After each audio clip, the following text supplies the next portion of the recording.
नमस्कार, आप देख रहे हैं HR न्यूज।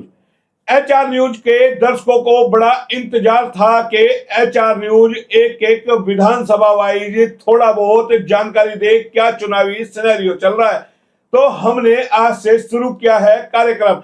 एक विधानसभा का सिनेरियो आपको बताएंगे, लेकिन असली जानकारी आपको जो मिलेगी 25, 26, 27 तारीख के बाद तस्वीर साफ हो पाएगी, वो हम आपको दोबारा से बताएंगे।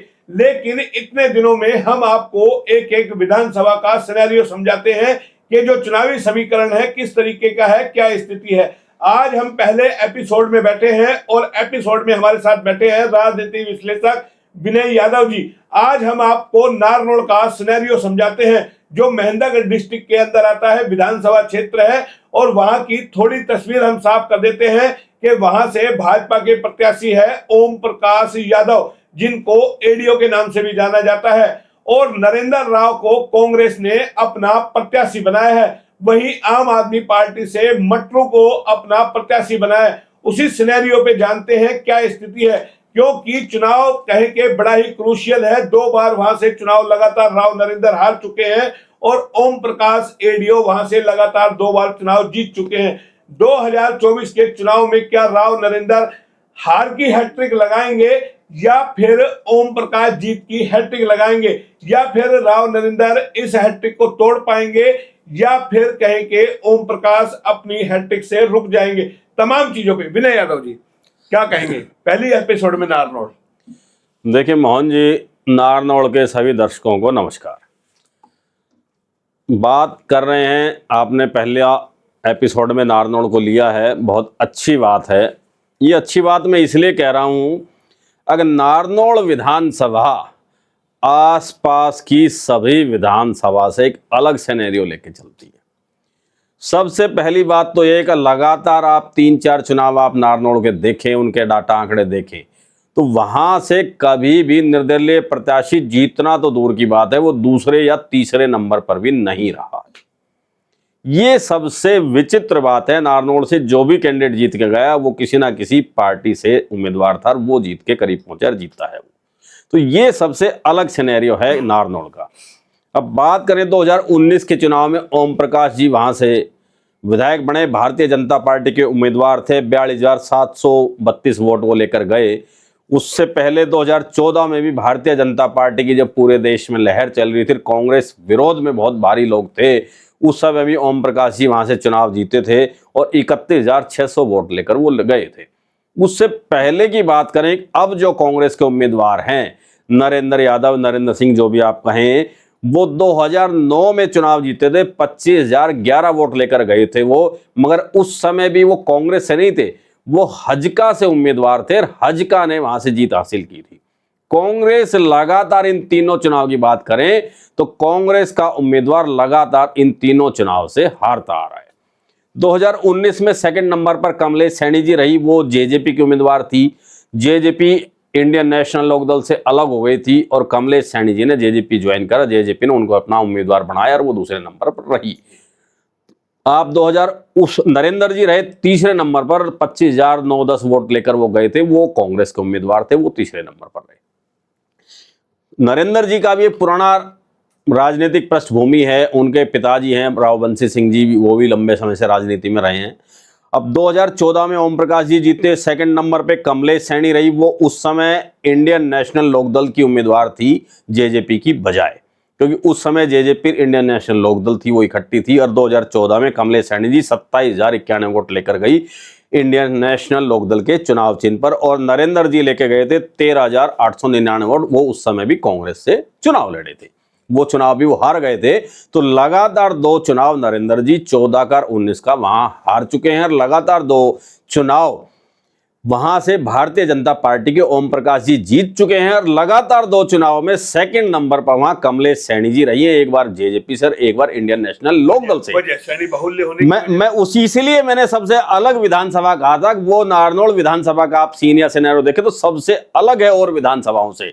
कैंडिडेट लगातार 2 बार जीते, बीजेपी से ओम प्रकाश जी सेम उम्मीदवार, सेकंड नंबर पे जो रहे वो वही सैनी उम्मीदवार, और तीसरे नंबर पर रहे वो नरेंद्र सिंह जी कांग्रेस से उम्मीदवार। इसलिए मैंने अलग कहा था। अब राव नरेंद्र को हर बार इसीलिए झटका लगता है कि सैनी बाहुल्य को अपने पक्ष में बिल्कुल नहीं कर बिल्कुल, पाए। हाँ जी, जब सैनी कैंडिडेट नारनौल में खड़ा हो जाए तो राव नरेंद्र के लिए एक बहुत भारी चुनौती रहती है हमेशा। 2009 में वो जीते, हजका से जीते, तो भी सेकंड नंबर पे से वहां से भाना राम जी रहे थे 21,619 वोट लेकर, वो सेकंड नंबर पे रहे। तीसरे नंबर पे संजय यादव जी से कांग्रेस से थे, वो 13,586 या 87-88 वोट लेकर गए थे, वो तीसरे नंबर पे थे। तो लगातार कांग्रेस की हार की हैट्रिक तो नारनौल विधानसभा में लगातार लग रही है। लेकिन राव नरेंद्र 2 बार चुनाव हार चुके हैं, कांग्रेस लगातार 3 बार चुनाव हार चुकी है। इस बार कांग्रेस का ग्राफ हरियाणा में बड़ा है। कांग्रेस की आप कह सकते हैं पूरे हरियाणा में नहीं तो अधिकांश विधानसभाओं में कांग्रेस के समर्थन में लोग हैं। बिल्कुल बिल्कुल बिल्कुल, आप कह रहे हो कांग्रेस के, लेकिन आप अभी मत भूलिए लोकसभा में क्या सिनेरियो दिखा है। दान सिंह को नारनौल ने हराया है, अटेली ने हराया है, इसी बेल्ट के अंदर। मैं उस बात पर भी आ रहा था, आपने चलो पहले सवाल छेड़ दिया। राव दान सिंह कांग्रेस के उम्मीदवार थे, भिवानी महेंद्रगढ़ लोकसभा से। वो उधर की विधानसभाओं से जीत कर आए और इधर की जो विधानसभाएं थी जिनको अहिरवाल में गिना जाता है, वहां से राव दान सिंह हार कर गए। ये भी इसलिए मैंने विचित्र कहा था कि नारनौल की जो परिस्थितियां, जो सोच है, वो अलग और विधानसभाओं से अलग चलती है। सैनियों की वोट परसेंटेज वहां बहुत एक अच्छा खासा प्रभाव डालती है किसी भी उम्मीदवार की हार और जीत के अंदर। ये राव नरेंद्र के लिए बहुत बड़ी चुनौती है। इस बार के चुनाव के अंदर एक विशेष बात यह भी हुई है, अगर वहां से ओम प्रकाश जी को तीसरी बार भाजपा ने उम्मीदवार बनाया है, राव इंद्रजीत सिंह का उनको आशीर्वाद प्राप्त है और कमलेश सैनी जी ने अपना जो नामांकन भरा था वो वापसी ले लिया है हमारे मुख्यमंत्री सैनी साहब के कहने से। तो आप ये मान के चलिए, जब मुख्यमंत्री उनका विड्रॉल करा कर गए हैं, नामांकन वापसी करा कर गए हैं और अपनी पार्टी भाजपा के समर्थन में करवा कर गए हैं, तो यकीनन उनसे जो जुड़े हुए लोग हैं, जो उनमें आस्था रखते हैं, वो पलायन करेंगे ओम प्रकाश जी की तरफ। तो ये एक उनका प्लस पॉइंट है।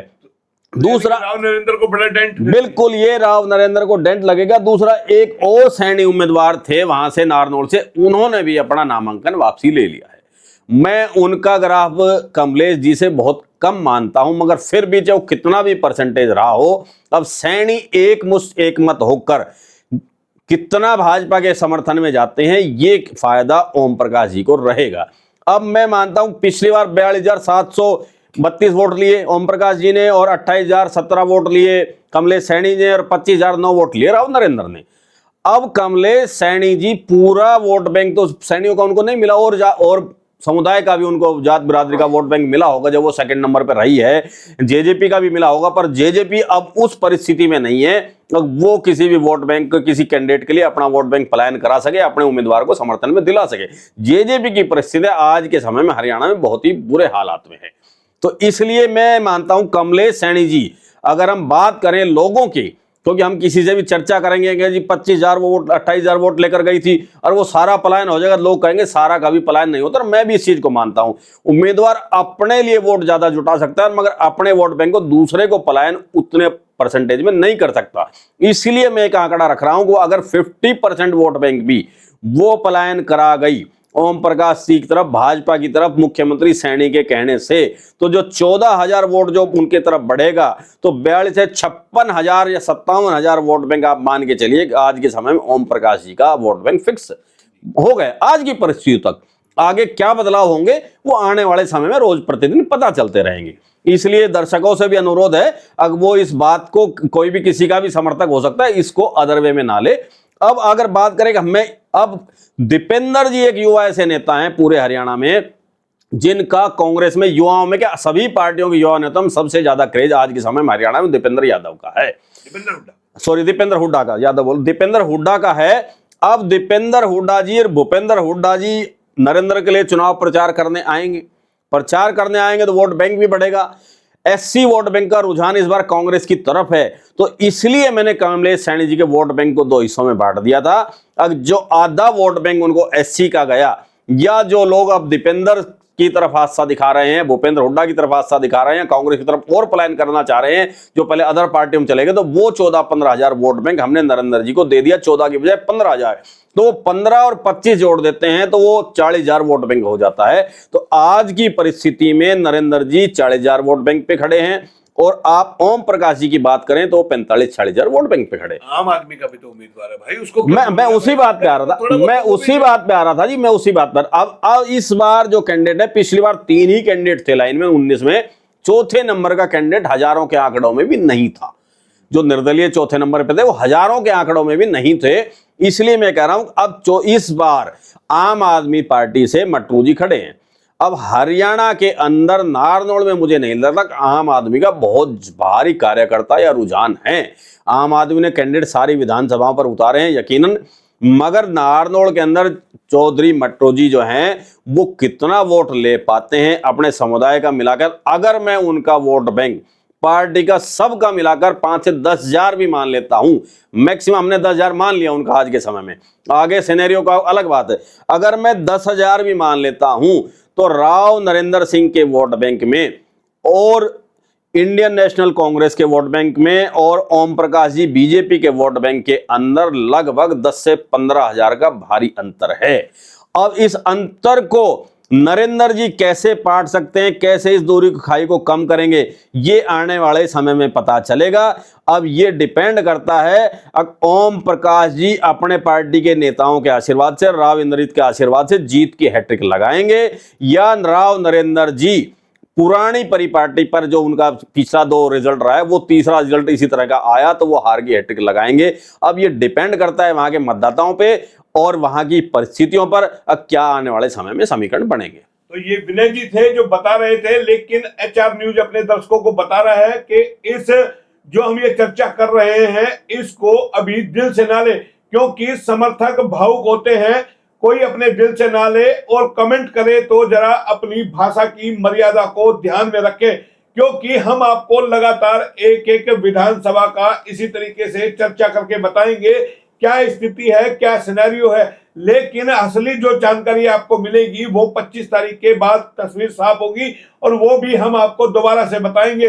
नारनौल का भी हम आपको फिर बताएंगे, लेकिन एक एक विधानसभा का हम आपको लगातार बताते चलेंगे। पहले एपिसोड में हमने लिया है नारनौल को, और नारनौल के बाद अगले में हम आपको नांगल चौधरी हुआ, चाहे महेंद्रगढ़ हुआ या फिर रेवाड़ी हुआ, अटेली हुआ, तमाम विधानसभा का चर्चा आपको दिखाएंगे। ये जो वर्तमान की चुनावी स्थिति है उस पे हम चर्चा कर रहे हैं। हार जीत का फैसला लोकतंत्र में जनता करती है, लेकिन चुनाव में सिर्फ कयास लगाए जाते हैं, वोटों के गणित से आकलन किए जाते हैं। जिस तरीके से कहें 14 और 19 के चुनाव में राव नरेंद्र को हार का मुंह देखना पड़ा, इतना आसान 24 में जीतना भी नहीं दिख रहा है, क्योंकि जाहिर है अभी उनका इतना चुनाव नहीं उठा है और 2 बार वो हार चुके हैं। लेकिन अब सवाल बड़ा है, क्या कहें ओम प्रकाश यादव जीत की हैट्रिक लगाएंगे या राव नरेंद्र अपनी हार की हैट्रिक लगाएंगे, या फिर दोनों की हैट्रिक के बीच में रुक जाएगी। ये तमाम चीजें देखनी होगी। राजनीति विश्लेषक विनय यादव जी ने बड़े विस्तार से हमें समझाया है। फिर आएंगे नए अपडेट पे, तब तक के लिए नमस्कार।